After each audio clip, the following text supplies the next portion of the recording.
saudari? Kami sedang berada di bengkel otomotif. Kita akan melakukan wawancara mengenai kegiatan apa saja yang dilakukan saat praktek. Yuk, ikutin kami yuk.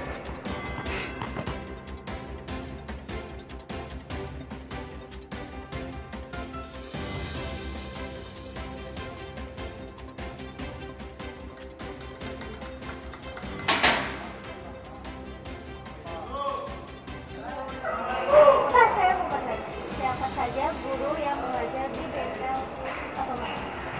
Itu banyak.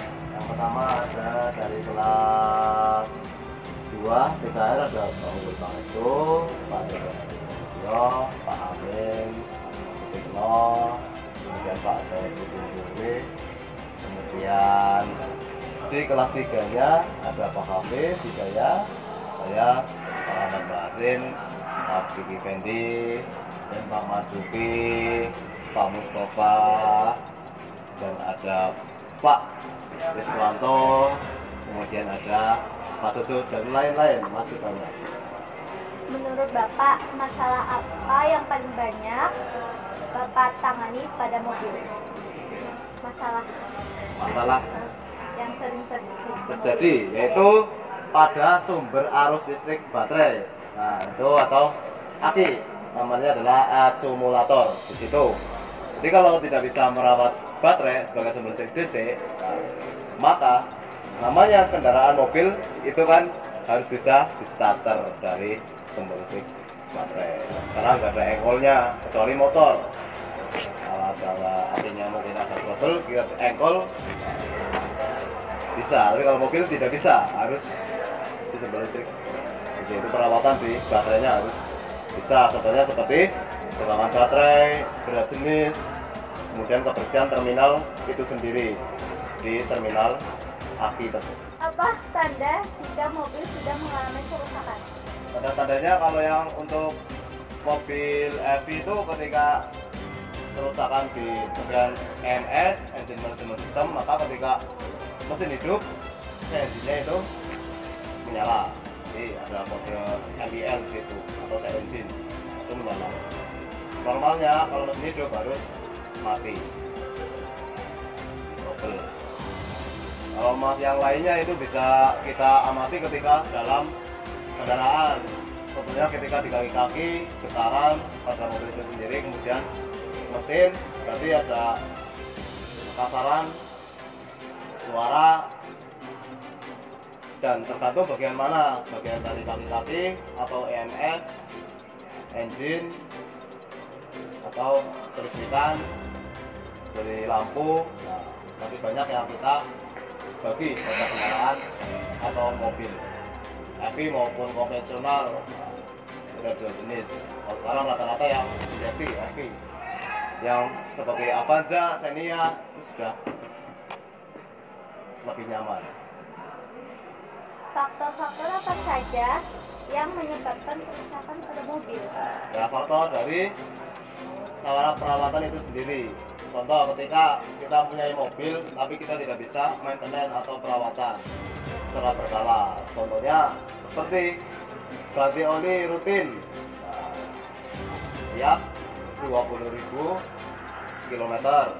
Nah, itu misal lupa nggak diganti, nah, maka menyebabkan mesin tersebut nanti lama-lama kasar, aus dalam di mesinnya itu karena telat mengganti oli.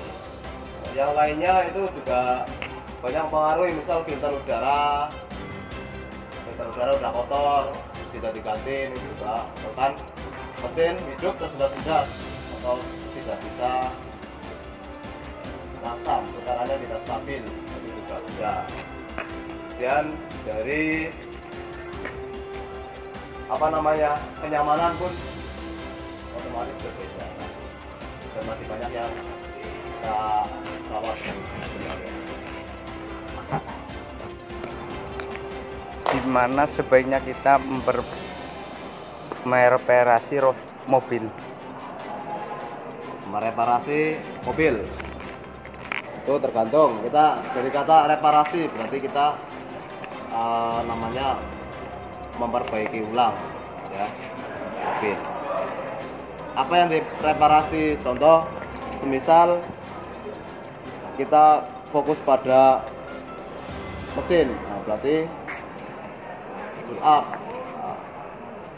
Tune up itu berarti membersihkan satu filter udara, kemudian merawat baterai dengan cara tes ulang kembali, kemudian airnya, elektroniknya harus full, kebersihan terminal, mengganti filter udara, kemudian membersihkan busi. Bagaimana kita merawat mobil agar tidak cepat rusak? Merawat mobil supaya tidak cepat rusak. Jadi ketika pada saatnya ganti oli setiap 20.000 km ya ganti oli. Kemudian ketika dari segi kebersihan mobil itu harus kita jaga. Contohnya seperti di sasisnya ya. Tahu sasis itu adalah bodinya ya. Ketika hujan tidak mencuci maka lama-lama keropos, apalagi terkena air pantai, laut ya, malah dibawa ke pantai. Nah, itu kan korosi terjadi hujan. Paling sering ya di air garam pantai lah, sering keropos di bodinya. Nah, itu terutama yang bagian bodi. Kalau mesin mah itu nanti banyak yang kita ganti ya, seperti tadi ada oli, filter udara, nah dan lagi ada filter oli gardan, oli transmisi, nah terutama yang mesin ya 20.000 km perawatan berkala. Mengapa Bapak mengajar di jurusan otomotif? Saya di otomotif karena saya dulu juga di SMK saya juga otomotif, kemudian dari segi saya juga basicnya otomotif, maka akan selalu kita upgrade terus mengenai teknologi otomotif. Dan juga dari studi yang saya jalani itu juga jurusan S1 pendidikan teknik otomotif, bukan jurusan yang lainnya. Kapan mulai pembelajaran praktek dimulai? Untuk praktek di bengkel kita mulai sekitar jam 9 ya. Biasanya kalau teori itu dari kita Asmaul Husna berdoa terlebih dahulu jam 7 sampai jam setengah 8 lah. Itu bisa diawali dengan doa Asmaul Husna di bengkel. Kemudian setengah 8 sampai jam 9 itu kita bisa mengawali dengan teori. Habis teori kita bisa praktek di jam 9 sampai tanggal 10 lah sampai.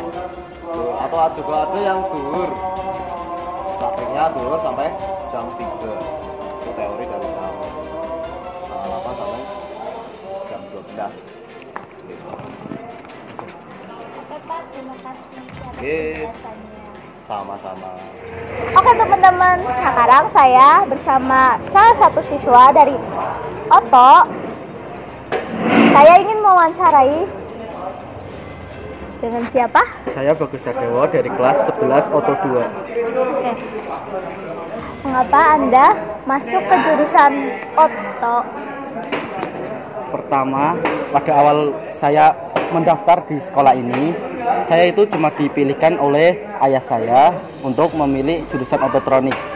Tapi lama-kelamaan karena saya udah memilih pada jurusan ototronik, saya mau nggak mau harus bisa mempelajari semua pembelajaran dan menguasai dan memahami pembelajaran di jurusan ototronik tersebut.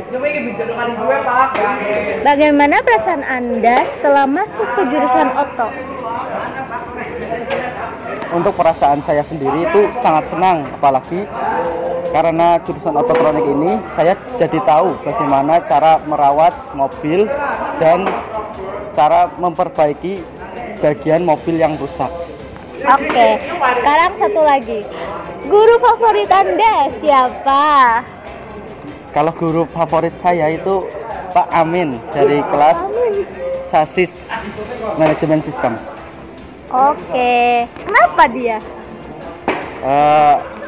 Karena Pak Amin itu orangnya ramah, terus juga kalau sama siswa itu suka sharing-sharing gitu. Oke, makasih. Sama.